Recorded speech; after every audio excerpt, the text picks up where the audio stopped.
You know this issue, inside and out. Very well. What do you think about what Elon Musk is trying to do? Well, in one regard, I think he's brilliant. And again, I've got Brilliant for fighting the auto dealers. Well, Or brilliant for... in his approach. If you think about it, a good friend of mine in Arizona traveled to California. Arizona, they banned Teslas. They banned it, so he couldn't buy it in Arizona. He goes to California, puts his modest $40,000 down payment to hold a slot, goes back to Arizona. The car is then delivered to him on a flatbed. A technician spends an hour with him going through how to operate it. Fast forward a few months later, technician calls and says, your 12-volt battery is not functioning appropriately. We'll be there to change it. So if you think about the era of big data, certainly Tesla, market focused, customer centric in what they're trying to do to penetrate state by state. It's almost like they've built a customer for life, given that kind of service. I mean, hey, that's very tailored here. It is for life. You can only dream of that with a GM car or a Toyota car. Yeah, and you think about, Betty, if you think about the business models we have here, certainly Jack Nasser tried this with Ford, if you remember, in the 90s. Sales, right. The direct sales. Why? Because, in manufacturing, as an OE, you're looking for volume to absorb your fixed overhead, right? We all, as manufacturers, would love to have the margin that you get out of parts and service and used cars. So there was always that little bit of tension, to the dealer network. Certainly, if you think about the dealers and their franchise agreements state by state, they have tremendous legacy. They are very highly regarded in the States. It's going to be very tough. So I think they're very powerful. Very powerful. But I think the dealers are approaching this appropriately. Is let's not have a massive fight and maybe lose everything. Let's compromise and see what we can get done. And don't forget, for example, Ohio just accepted. Right. So Elon has limited, but yes, has a big trump card.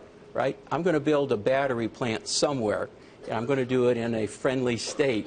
But if you look, last night we were talking. There's a study out that showed state by state where he's approved relative to limited showrooms. Some as long as within the MSA, no one else is doing it. If you think about Carlos Ghosn at Nissan with the Leaf, he could have taken that approach. But if you look So why didn't he? Well, I think he looked at the business model for him and said, I've got all these dealers. I don't have to recreate a service organization. I don't have to spend a lot of capital on tools and facilities and brick and mortar.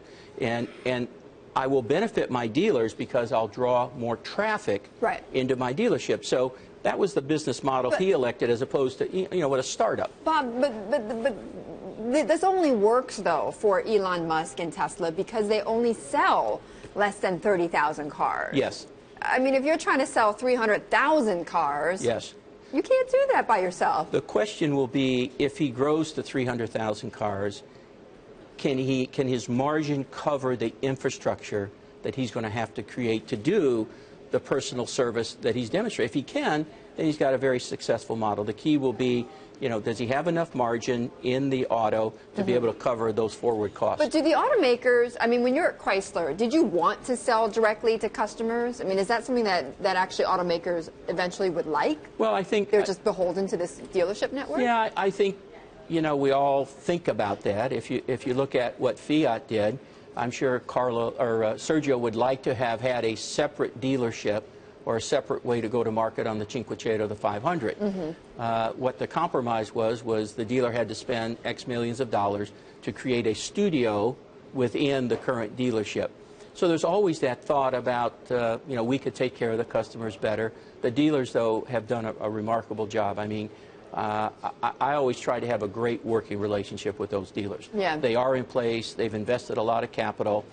They got tremendous loyalty within the communities, softball team, political relationship. Yeah. So it's pretty embedded, Betty. I mean, but on a personal front, though, I mean, most people don't like going to dealerships and buying cars. Maybe on the high end, it's a pleasant experience, but for most people, it's a terrible experience, and they feel like they're being built out of lots of dollars. I mean, is there something more that should be done with regulating the dealers? Well, there's been many attempts, right? The one price, the national price, the no haggling theme. Yeah. And, maybe Tesla's got it right that it's going to take something as dramatic and revolutionary as what he's trying to do to try to get up. a compromise. I don't think it's either or. I think you know, in today's digital world, you know, you want to have optionality to buy the car the way you want to buy the car.